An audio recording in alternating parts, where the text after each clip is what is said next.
আলহামদুলিল্লাহি ওয়াহদাহ ওয়াসসালাতু ওয়াসসালামু আলা রাসূলিল্লাহ আম্মা বাদ।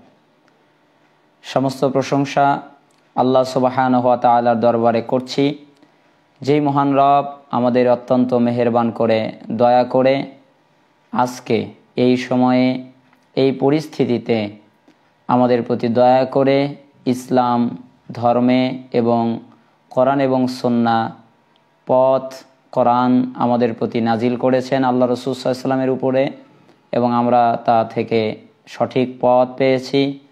সেই আল্লাহ সুবহানাহু ওয়া তাআলার প্রতি শুকরিয়া জ্ঞাপন করছি, আলহামদুলিল্লাহ। দুরূদ ও সালাম পেশ করছি আমাদের প্রিয় নবী মুহাম্মদ সাল্লাল্লাহু আলাইহি ওয়াসাল্লামের উপরে। আজকে আমি এই সংক্ষিপ্ত সময়ে আপনাদের মাঝে লাইভে এসেছি। প্রায় অনেক দিন হয়ে গেল আমি লাইভে যাই না, বা আলোচনাও হচ্ছে না, বা আমার ফেসবুকের মাধ্যমে বিভিন্ন লাইভ প্রোগ্রামগুলোও যাচ্ছে না। এর কারণগুলো কি? প্রথমত কারণ হচ্ছে আমার যে ফেসবুক আইডিটা ছিল সেটা হ্যাকারদের দ্বারা ক্ষতিগ্রস্ত হয়ে গেছে এবং সেটা নষ্ট হয়ে গেছে, সেজন্য অনেক দিনী ভাইদের সাথে যোগাযোগ হয় না। এরপরে আমি যখন দেখলাম, মাঝখানে আমি ফেসবুক থেকে বিদায় নিয়েছিলাম যে আমি আর ফেসবুকে ব্যবহার করব না, তো অনেক দিনী ভাইদের পরামর্শে আবারও নতুন করে আসা। আপনারা যেই পেজ থেকে সরাসরি এখন লাইভ দেখতে পাচ্ছেন, এটা হচ্ছে আমার সাথে কানেক্টেড থাকা একটা ফেসবুক পেজ, যেটা আমার এক দিনী ভাই আমার কাছ থেকে অনুমতি ক্রমে এই ফেসবুক পেজটা খুলেছে। তো আপনারা এই ফেসবুক পেজটাকেই ফলো করবেন। এই পেজের মাধ্যমেই আমি বিভিন্ন ইসলামিক আলোচনা বিষয়ভিত্তিক আকারে আপনাদের সামনে পেশ করব ইনশাআল্লাহ। আজকে আমার প্রথম লাইভ, অর্থাৎ মাঝখানে বিরতি দেওয়ার পরে আবারও এখন ইনশাআল্লাহ আমি চেষ্টা করব সপ্তাহে একবার দুইবার অথবা তারও বেশি কম আপনাদের মাঝে বিভিন্ন বিষয়ের উপরে লাইভ আলোচনা করার জন্যে। আজকে আমি যে বিষয়টা নিয়ে আলোচনা করতে চাচ্ছি সেটা হচ্ছে মুসলিম ব্যক্তিকে কাফের বলা সম্পর্কে। আজকে সামাজিক যোগাযোগ মাধ্যম ইউটিউব, ফেসবুক খুললেই দেখা যায় আলেমদের ভিতরেও এটা একটা রোগ হয়ে গেছে। এক আলেম আরেকজনকে কাফের বলছে, এক দল আরেক দলকে কাফের বলছে, মুসলমানকেই কাফের বলছে। অথচ এই কাফের বলাটা কত যে মারাত্মক অপরাধ, এটা যে কত ক্ষতিকারক, এটা আমরা অনেকেই বুঝতে পারছি না। তো যাই হোক, প্রশ্ন হতে পারে, কারো যদি ইসলাম ভঙ্গের যে বিষয় আছে সেগুলো ঘটে যায় তাহলে কি সে কাফের হয়ে যাবে না? কথাটি ঠিক, যদি সত্যিকারভাবেই কারো ইসলাম ভঙ্গকারী বিষয়গুলো বাস্তবভাবেই সত্যিকারভাবেই ঘটে যায়, তাহলে সেটা সত্যিকারভাবেই বাস্তব সত্য এবং সহি দলিল ভিত্তিক সে কাফের হয়ে যায়। আবার ইসলাম ভঙ্গকারীর ওইগুলোর কোনো একটিতে যে কেউ পতিত হবে সে ঈমান হারাবে, একথা ঠিক, কিন্তু এইগুলোর কোনো একজন মুসলিম ব্যক্তির জীবনে ঘটলেই তাকে যে অমুসলিম বলে ফতুয়া দেওয়া যাবে না। কেননা কাফের বা অমুসলিম বলার জন্য যে সকল শারঈ মূলনীতি রয়েছে তা অবশ্যই আমাদের লক্ষ্য রাখতে হবে। সেসব মূলনীতি বা নীতিমালা অনুযায়ী যদি সে কাফের হয় তবেই তাকে কাফের বলা যাবে, নতুবা নয়। এই তাকফিরের মাসালাটা খুবই সেন্সিটিভ এবং খুবই গুরুত্বপূর্ণ এবং খুবই স্পর্শকাতর, খুব ভয়ঙ্কর। তো যাই হোক, আমি চেষ্টা করব এই বিষয়টি নিয়ে সুন্দরভাবে আপনাদের সামনে একটা দিক নির্দেশনা দিতে। মুসলিম ব্যক্তিকে কাফের বলা এই বিষয়টি অতি জটিল এবং সুকঠিন, কারণ একজন মুসলিম ব্যক্তিকে কাফের ফতোয়া দেওয়ার অর্থই হলো সে জীবিত থাকলে তার সাথে তার স্ত্রীর সম্পর্ক ছিন্ন হবে, নিজ মুসলিম সন্তান সন্ততির উপর তার অভিভাবকত্ব চলবে না, সে মৃত্যুবরণ করলে তাকে গোসল দেওয়া যাবে না, কাফন পরানো যাবে না, তার সালাতুল জানাজা আদায় করা যাবে না, তার জন্য মাগফিরাতের দোয়া করা যাবে না, মুসলিমদের কবরস্থানে তাকে দাফন করা যাবে না, তার কোনো মুসলিম আত্মীয় স্বজন তার মিরাজ পাবে না। বুখারীর 3941 নম্বরেও এই হাদিসটি এসেছে। বরং তার সমুদয় ধন সম্পদ সরকারি বাইতুল মালে জমা হয়ে যাবে, পরকালে সে চিরস্থায়ীভাবে জাহান্নামের অগ্নিতে প্রজ্বলিত হবে, যেটি আমরা বুখারীর 2794 এবং 6411 নম্বর হাদিস দ্বারা জানতে পারি। আর যদি সে প্রকৃত অর্থে কাফের না হয়, অর্থাৎ লোকটা কাফের নয়, তবে কাফের ফতুয়া দাতা আল্লাহর উপরে মিথ্যারোপকারী বলে গণ্য হবে, ফলে সে সর্বাধিক জালেমে পরিণত হবে আর তার একমাত্র বাসস্থান হবে জাহান্নাম, যেটি আমরা সূরা আনামের 93 নম্বর আয়াত এবং সূরা আরাফের 37 নম্বর আয়াত দ্বারা জানতে পারি। আর তাকে অন্যায়ভাবে কাফের বলার জন্য নিজেই কাফেরে পরিণত হবে। এই জন্যই মাসালাটি খুবই গুরুত্বপূর্ণ। আমরা একটা দলিল পেশ করছি। রাসূলুল্লাহ সাল্লাল্লাহু আলাইহি ওয়াসাল্লাম বলছেন, আইয়ুমা রাজুলুন ক্বালা লি আখি ইয়া কাফির ফাকাদ বাআ বিহা আহাদিহিমা। এটা বুখারীতে হাদিসটি এসেছে। রাসূল সাল্লাল্লাহু আলাইহি ওয়াসাল্লাম বলছেন, যে ব্যক্তি তার কোনো দ্বীনী ভাইকে বলবে হে কাফের, তবে তাদের যে কোনো একজন এর সাথে প্রত্যাবর্তন করবে। অর্থাৎ যাকে কাফের বলা হচ্ছে সে যদি কাফের হয়ে না থাকে, তাহলে আমি যদি কাউকে কাফের বলি আর সত্যিকার ভাবেই সে যদি কাফের হয়ে না থাকে, তাহলে আমি কাফের হয়ে যাব। আবার আমাকে কেউ কাফের বলছে, তাহলে সত্যিকার ভাবে যে বলছে সে কাফের হয়ে যাবে, কারণ আমি তো কাফের নই। আশহাদু আল্লা ইলাহা ইল্লাল্লাহ ওয়া আশহাদু আন্না মুহাম্মাদান আবদুহু ওয়া রাসূলুহু। আমি তো কাফের নই, আমি তো মুসলমান, আমি মুসলমানের সন্তান। এরপরে আমি দিন, কোরআন, সুন্নাহ, মুহাম্মদ সাল্লাল্লাহু আলাইহি সাল্লাম, আল্লাহ তাআলাকে স্বীকার করেছি যেভাবে আল্লাহ তাআলা তার কিতাবে বলেছেন। তাহলে এই যে হাদিসটা বললাম, কেউ যদি কাউকে কাফের বলে, ওই ব্যক্তি যদি কাফের না হয়, তাহলে যিনি ফতোয়া দিয়েছেন তার দিকেই ফতোয়াটা ফিরে আসে, যেটি বুখারীর 5639 নম্বর হাদিস দ্বারা প্রমাণিত।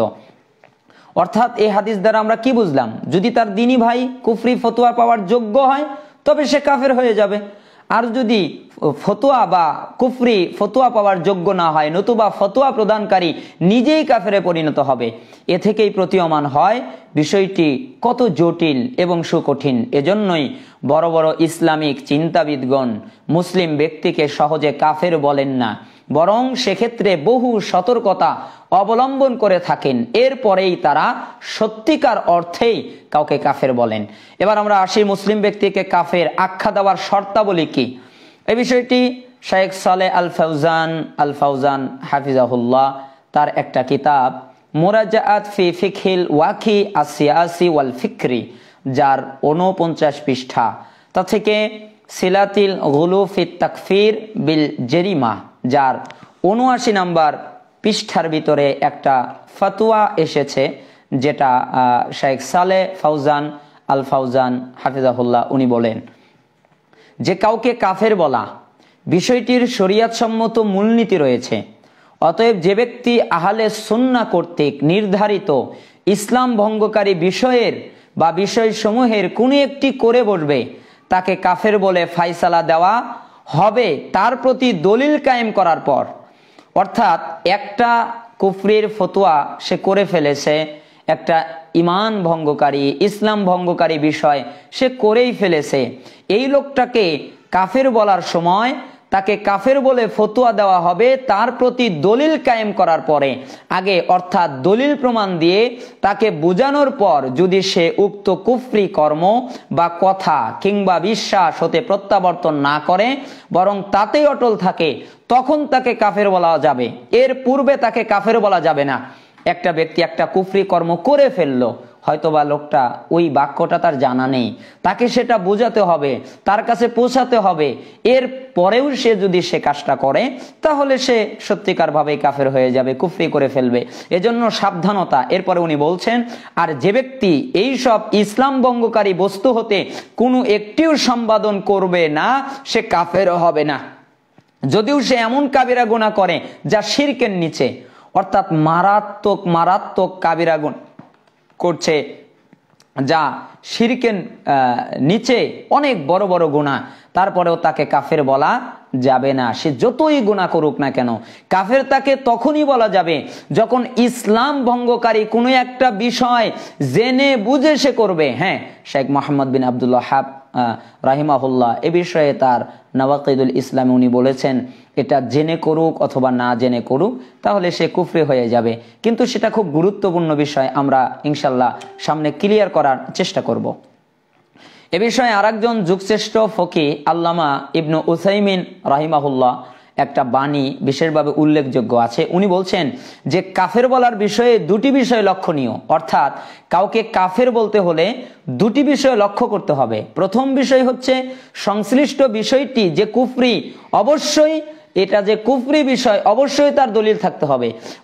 অর্থাৎ একটা বিষয় আছে যে বিষয়টা কুফরি, এর স্পষ্ট দলিল থাকতে হবে, অস্পষ্ট দলিল দিয়ে চলবে না, একদম স্পষ্ট সঠিক দলিল অবশ্যই তাকে থাকতে হবে। এটা হলো প্রথম বিষয় একটা ব্যক্তিকে কাফের বলতে গেলে। আর একটা বিষয় হচ্ছে উক্ত কুফরি কার্যকারীর বিষয়ে, অর্থাৎ কুফরি ফতোয়া আরোপ করার বিষয়টি তাহাকে গবেষণা করতে হবে, আন্দাজে দেওয়া যাবে না। এই বিষয়টি নিয়ে অনেক গবেষণা করতে হবে, অনেক ভাবতে হবে। এই মর্মে আল্লাহ তাআলা বলেছেন, যেটি আপনারা পেয়ে যাবেন সূরা নাহলের 106 নম্বর আয়াতে, যার অর্থ আমরা করতে পারি যার উপর জবরদস্তি করা হয় এবং তার অন্তর ইমানের উপর অটল থাকে, সে ব্যতীত যে কেউ ইমান আনার পর আল্লাহর সাথে কুফরি করে এবং কুফরির জন্য মন উন্মুক্ত করে দেয়, তাদের উপর আপতিত হবে আল্লাহর গজব এবং তাদের জন্য রয়েছে মহাশাস্তি। অত্র আয়াতে মহান আল্লাহ তাআলা জবরদস্তিকৃত ব্যক্তি থেকে কুফরির বিধান উঠিয়ে নিয়েছেন, যদিও সে তা জবান দ্বারা উচ্চারণ করে, জবান দ্বারা করলেও আল্লাহ তাআলা তার থেকে কুফরি উঠিয়ে নিয়ে গেছেন। এখন কারো উপরে যদি জোর করে কিছু চাপিয়ে দেওয়া হয় তাহলে তো আমরা তাকে সহজে কাফের বলতে পারি না। নবী সাল্লাল্লাহু আলাইহি ওয়াসাল্লাম এই মর্মে খবর দিয়েছেন যে মহান প্রতিপালক স্বীয় বান্দার তওবা করায় ওই ব্যক্তির চেয়ে আনন্দিত হন যে স্বীয় পানাহার বিশিষ্ট বাহন হারিয়ে হতাশা হয়ে বৃক্ষের নিচে শুয়ে যায়। ইতবসরে হঠাৎ সে দেখতে পায় যে তার বাহন উষ্ট্রীটি উপস্থিত হয়েছে। সে উষ্ট্রীটির লাগাম ধারণপূর্বক অধিক আনন্দে লোকটা বলে ফেলে, হে আল্লাহ, আপনি আমার বান্দা আর আমি আপনার প্রতিপালক। নবী সাল্লাল্লাহু আলাইহি ওয়াসাল্লাম তখন বলেন যে লোকটি সীমাহীন আনন্দে এইরূপ ভুল করেছিল, যেটি আপনারা দেখতে পারবেন। হাদিসটি খুবই প্রসিদ্ধ, সহিহ মুসলিমের 2747 নম্বরে হাদিসটি এসেছে। অথচ সে কাফেরে পরিণত হয়নি, যদিও তার উচ্চারণ বাক্যটি প্রকাশ্য কুফরি বাক্য ছিল। এখন আমি যদি বলি যে আল্লাহ আমার বান্দা আর আমি তার প্রতিপালক, আস্তাগফিরুল্লাহ, তাহলে তো আমি ইচ্ছায় যদি বলে ফেলি আমি তো কাফের হয়ে যাব। তাহলে ওই ব্যক্তিটা অনিচ্ছা সত্ত্বেও এই কথা বলে ফেলেছে, অথচ আল্লাহ সুবহানাহু ওয়া তাআলা এই হাদিসটা সহিহ মুসলিমে এসেছে। তাহলে বোঝা যায় একটা ব্যক্তি কোনো কুফরির কাজ কর্ম কথা হঠাৎ করে বলে ফেললেই তাকে কাফের বলা যায় না। তার উপরে এই ফতোয়া দেওয়ার আগেই তাকে জানতে হবে সে এটা যে কুফরি এটা জানে কিনা, সে ইচ্ছাই করতেছে নাকি অনিচ্ছাই করতেছে, নাকি তার উপরে জোরপূর্বক করা হচ্ছে। এই বিষয়টা আমাদের খুব গুরুত্বের সাথে মনে রাখতে হবে। অনুরূপভাবে বিশ্বনবী সাল্লাল্লাহু আলাইহি ওয়াসাল্লাম ওই ব্যক্তির সম্পর্কে সংবাদ দিয়েছেন যে ব্যক্তি, আরেকটা হাদিসে আমরা পাই যে মৃত্যুর পূর্বে বলেছিল, আল্লাহ যদি আমাকে ধরতে সক্ষম হন তবে আমাকে তিনি এমন শাস্তি দেবেন যা বিশ্ববাসীর কেউ দেবেন না। তাই সে তার পরিবারকে এই মর্মে নির্দেশ দিয়েছিল যে তার মরণের পরে তারা তাকে পুড়িয়ে ভস্মীভূত করে এই যে ভম্ব বা এই ছাই আছে এটা সাগরে ছিটিয়ে দেবে। তারা তাই করেছিল। মহান আল্লাহ তাকে জমা করার জন্য নির্দেশ দিলেন। এরপরে জিজ্ঞাসা করলেন, কেন তুমি এইরূপ করেছিলে? তদুত্তরে সে বলেছিল, হে প্রতিপালক, তা আপনার ভয়েই করেছিলাম। ফলে আল্লাহ তাআলা তাকে ক্ষমা করে দিলেন। এই লোকটাও কাফের হয়নি, এই উপরোক্ত লোকটি কাফের হয়নি, যদিও তার কুফরি স্পষ্ট ছিল। কেননা পুড়িয়ে ছাই করা হলে তাকে ধরতে পারবে না। সে বলতেছে যে যদি পুড়িয়ে ছাই করা হয় তাহলে আল্লাহ আমাকে ধরতে পারবেন না, তিনি আমাকে ধরতে পারলে এমন শাস্তি দেবেন যেরকম শাস্তি আর কেউ দেবেন না। এই জন্য তিনি মনে করেছিলেন আল্লাহ তাকে ধরতে পারবেন না, অথচ কথাটি কুফরি। এইরূপ বিশ্বাস নিঃসন্দেহে কুফরি। কিন্তু যেহেতু লোকটি মূর্খ ছিল এবং মূলে সে আল্লাহর উপরে বিশ্বাসী ছিল, সেহেতু মহান আল্লাহ তাকে ক্ষমা করে দিয়েছিলেন। অনুরূপভাবে মুআজ বিন জাবাল সম্মানের নিমিত্তে নবী সাল্লাল্লাহু আলাইহি সাল্লামকে সেজদা করেছিলেন। তার এই কাজটি যদিও স্পষ্ট কুফরি ছিল, এরপরও তিনি কাফের হননি, কারণ তিনি বুঝতে ভুল করেছিলেন। এ সম্পর্কে আমরা একটা হাদিস বলতে পারি, যেখানে আব্দুল্লাহ বিন আবু আউফা হতে বর্ণিত হয়েছে। তিনি বলেন যে মুআজ রাদিয়াল্লাহু আনহু সিরিয়া থেকে ফিরে আসার পরে আল্লাহ নবী সাল্লাল্লাহু আলাইহি সাল্লামকে সেজদা করলেন। এটা দেখে রাসূলুল্লাহ সাল্লাল্লাহু আলাইহি ওয়াসাল্লাম বললেন, হে মুআজ এ কি করছো, হে মুআজ এ কি করছো? তখন মুআজ রাদিয়াল্লাহু আনহু বললেন, হে আল্লাহর নবী, আমি সিরিয়ায় দেখলাম তারা খ্রিস্টানরা তাদের নেতাকে আর তাদের ধর্মীয় পণ্ডিতদেরকে সেজদা করছে, তাই আমি মনে মনে ভাবছিলাম যে আমরাও আপনার সাথে এইরূপ আচরণ করব। এইটা শোনার পরে রাসূলুল্লাহ সাল্লাল্লাহু আলাইহি ওয়াসাল্লাম বললেন, তোমরা কখনো এরূপ করবে না, কারণ আমি যদি আল্লাহ ব্যতীত অন্য কাউকে সেজদা করার নির্দেশ দিতাম, আল্লাহ বলেছেন, তাহলে অবশ্যই নারীকে, আমি যদি আল্লাহ ব্যতীত আর কাউকে সেজদা করার নির্দেশ দিতাম, তাহলে অবশ্যই নারীকে স্বীয় স্বামীকে সেজদা করার নির্দেশ দিতাম। অর্থাৎ মেয়েদেরকে বলতাম, রাসূল সাল্লাল্লাহু আলাইহি ওয়াসাল্লাম বলছেন মেয়েদেরকে বলতাম যে নারীরা তোমাদের স্বামীদেরকে সেজদা করো। যদি কোনো মানুষকে সেজদা করার বিধান থাকতো, ওই মহান সত্তার কসম করে আমি মুহাম্মদ সাল্লাল্লাহু আলাইহি ওয়াসাল্লাম বলছি, যার হাতে আমার প্রাণ রয়েছে, কোনো নারী আল্লাহর হক আদায় করতে পারবে না যতক্ষণ পর্যন্ত তার নিজ স্বামীর হক আদায় না করবে। যদিও সে তাকে উপভোগ করতে চায় উটের পৃষ্ঠে হাউদাতে উপবিষ্ট থাকাকালীনও, তবু সে তাকে বাধা দিবে না। তাহলে কত একটা গুরুত্বপূর্ণ কথা ইবনে মাজাহ বিবাহ অধ্যায় 1843 নম্বর হাদিসে এসেছে। সম্মানিত আলোচনা যারা শুনছেন শ্রোতা মণ্ডলী, আমরা এই উপরোক্ত দলিল প্রমাণের আলোকে বুঝতে পারলাম যে কেউ ভুল ক্রমে কিংবা অজ্ঞতাবশত শিরকের মতো পাপ করে ফেলে, তবু তাকে ততক্ষণাৎ কাফের বলা যাবে না। শরীয়তের কোনো কিছুকে ঠাট্টা করলে, যদি কেউ ঠাট্টা করে, সে প্রকৃত কাফের বলে বিবেচিত হবে, কারণ এটা সে ইচ্ছা করেই করে থাকে। কেউ যদি শরীয়তকে ঠাট্টা করে তাহলে সে তো ইচ্ছা করেই করছে। এছাড়া কোনো ব্যক্তি কোনো কুফরির কাজ মানে অনিচ্ছার সত্ত্বে আগে তাকে বোঝাতে হবে লোকটা জানে কিনা, বিষয়টা তার জানা আছে কিনা। আল্লাহ সুবহানাহু ওয়া তাআলা বলছেন সূরা তাওবা 65 এবং 66 নম্বর আয়াতে, ওয়ালা ইন সাআলতাহুম লা ইয়াকুলুন্না ইন্নামা কুন্না নাখুদু ওয়া নালআবু কুল আবিল্লাহি ওয়া আয়াতিহি ওয়া রাসূলিহি কুনতুম তাস্তাহজিউন লা তা'তাদিরু ক্বাদ কাফারতুম বা'দা ঈমানিকুম। আল্লাহ তাআলা বলছেন, কত সুন্দর কথা, আপনি যদি তাদেরকে জিজ্ঞেস করেন তাহলে তারা অবশ্যই বলবে আমরা তো কথার কথা বলেছিলাম এবং কৌতুক করেছিলাম মাত্র। আপনি বলুন, তোমরা কি আল্লাহর সাথে, তার হুকুম আহকামের সাথে এবং তার রাসূলের সাথে ঠাট্টা করেছিলে? ছলনা করো না। তোমরা ঈমান প্রকাশ করার পরে তোমরা কাফের হয়ে গেছো। তার মানে আয়াত দ্বারা বোঝা যায়, কেউ যদি ঠাট্টার ছলে, হাসির ছলে, তুচ্ছ ভাবার ছলে কোনো কুফরি কর্ম শরীয়তকে নিয়ে ঠাট্টা করে, শরীয়তকে নিয়ে মজাক করে, তাহলে ও স্পষ্ট কাফের হয়ে যাবে। এখানে কোনো ইখতিলাফ নেই। ও বুঝে করুক আর না বুঝে করুক, শরীয়তকে নিয়ে ঠাট্টা করলে ও লোকটা কাফের হয়ে যাবে। আর ঈমান ভঙ্গকারী আরো 10টা বিষয় আছে। ওই 10টা বিষয়ের ওটাগুলো খুবই গুরুত্বপূর্ণ। তার একটাও যদি সে করে বেশে ফেলে তাহলেও সে কুফরিতে পতিত হয়ে যাবে। আল্লাহ সুবহানাহু ওয়া তাআলা আমাদের এই মাসালাটাকে সুন্দরভাবে বোঝার তৌফিক দান করুন। আমরা যেন সচরাচর কাউকে কাফের না বলি। কাউকে কাফের বলার আগে আমাদের জানতে হবে লোকটা কেন এই বাক্যটা বলেছে, লোকটা কি আসলে জানেই নাকি, আগে তাকে জানাতে হবে এই বাক্যটা কুফরি, এই কাজটা কুফরি, এই কাজ করলে আপনি কাফের হয়ে যাবেন, এটা করলে আপনার ইসলাম ত্যাগ হয়ে যাবে। আগে তাকে জানাতে হবে, তাকে বুঝাতে হবে। যদি তারপরেও সে না বোঝে তাহলে সে কাফের হয়ে যাবে। এছাড়া আমরা খুব সহজেই কাউকে কুফরি ফতোয়া দিতে পারি না। হে আল্লাহ, আপনি আমাদেরকে এই কুফরি ফতোয়া দেওয়ার এই মারাত্মক ফিতনা থেকে আপনি আমাদের হেফাজত করেন।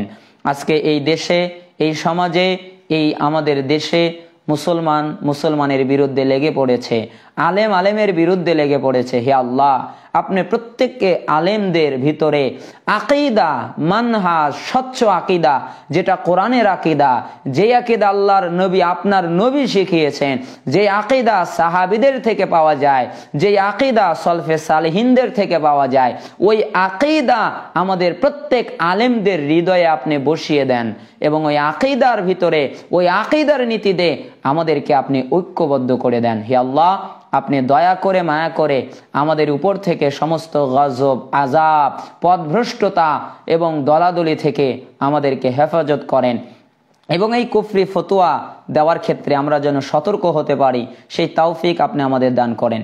এটা রেখে আজকের মতো আমরা এই কাফের বলার ফতোয়া নিয়ে এতটুকু আলোচনা করলাম। হয়তোবা কোনো একদিন আবার যখন যদি লাইভে আসি তাহলে আমরা বিস্তারিতভাবে একদিন কাফের বলার নীতি, তার শর্ত, তার শাখা প্রশাখা নিয়ে আমরা একদিন তাকফিরের মূলনীতি কি এই বিষয় নিয়ে আমরা পার্ট টু পার্ট ইনশাল্লাহ আলোচনা করার ইচ্ছা আসে, আমি আলোচনা করব। এরপরে অচিরেই হয়তোবা দুই একের ভিতরে আমি যদি সুযোগ পাই, যেহেতু আজকে আমাদের সমাজে একটা বিষয় নিয়ে খুবই উত্তাল বা উলটপালট চলছে, জিহাদ। কেউ বলছে জিহাদ এরকম হবে, আবার কেউ বলছে ওই রকম হবে। তো আমি আপনাদের সামনে, জাতির সামনে সঠিক জিহাদ মানহাজ, খালি বুঝবেন না যে ইবাদত বিদাত হয়, সলাত যদি সলাতের ভিতরে বিদাত হয়, জিকির আজকারে বিদাত হয়, ইবাদতে বিদাত হয়, আবার হজে বিদাত হয়, জাকাতে বিদাত হয়, সাওমে বিদাত হয়, ঠিক জিহাদেও বিদাত হয়। যদি জিহাদকে নিয়ম মাফিক করা না হয়, কম বেশি করা হয়, তাহলে জিহাদও বিদাত হয়ে যায়। এজন্য সঠিক জিহাদ আল্লাহ তাআলা কি দিয়েছেন, আমরা জিহাদের প্রকারভেদ নিয়ে আরেকটি লাইভ সামনে হয়তো কয়েকদিনের ভিতরে আপনারা জানতে পারবেন কবে আসবো। আল্লাহ সুবহানাহু ওয়া তাআলা আপনাদের সঠিক বুঝদান করুন। এই দাবি রেখে আমি এখানেই আমার লাইভ অনুষ্ঠান শেষ করছি। সুবহানাকাল্লাহুম্মা বিহামদিক, আশহাদু আল্লা ইলাহা ইল্লা আনতা, আস্তাগফিরুকা ওয়া আতুবু ইলাইক। আসসালামু আলাইকুম ওয়া রাহমাতুল্লাহি ওয়া বারাকাতুহু।